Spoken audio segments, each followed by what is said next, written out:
So what do the Palestinians think of the Intifada 20 years after it took place? We met today with one Palestinian who was part of a cell that carried out an attack against Israeli settlers here in the West Bank during the Intifada. He told us his personal story and his retrospectives about that very complex time. People died, houses were bombed, and this was a cycle. There was an attack, then a suicide attack, then the hospital, then the funeral, shooting in the funeral and retaliation for that shooting, and then a retaliation for that retaliation. في حادث تشهد في مستشفى كل هذا بدك تشوفه. Less than a year earlier, in 1999, it seemed Israeli-Palestinian reconciliation was at hand. But now, Israelis and Palestinians were trapped in a vicious cycle of blood and fire. Avoiding it became harder and harder every day. I tried to stay away from this, but reality is stronger than you are. What people think of you is important. He said, you're part of the national security. Where are you? You need to take part. In Israel, if someone doesn't go to the military, people look at him negatively. It's the same on our side. Ibrahim and another officer decided to act. They took a weapon and went to a spot overlooking the road. Ibrahim was in the lookout position.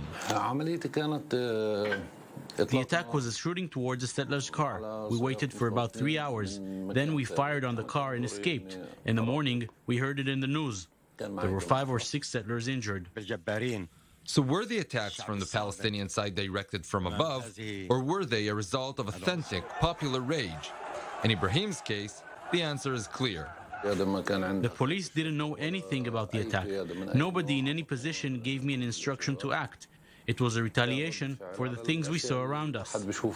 Highly motivated as he was, the shooting itself sparked surprising thoughts for Ibrahim. At the second day of the shooting, this is the first time I say this, in my head, I thought how this settler is going back home to his kids that are waiting for him.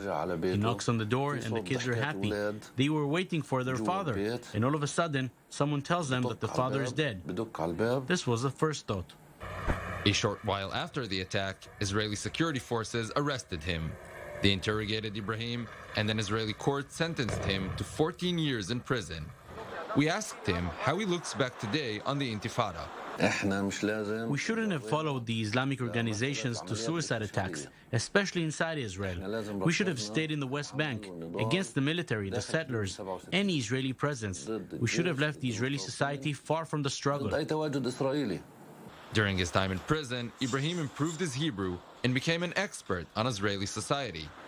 Today, Ibrahim is the spokesman of the Palestinian Committee for Interaction with the Israeli Public, the official Palestinian Authority ministry responsible for creating a direct dialogue with Israelis. We lost such an important voice, such an important supporter. We lost the Israeli society as a whole. Because of the attack, we even shook the relationship between Israeli Arab citizens and Jewish citizens. On the other side, he says, the Intifada put the Palestinian issue on the map and revived the struggle for independence. The Palestinians won't forget their right. They have a right in this land. They have rights, and they will decide for themselves. They want to establish a state and have sovereignty. And this will not disappear as time goes by.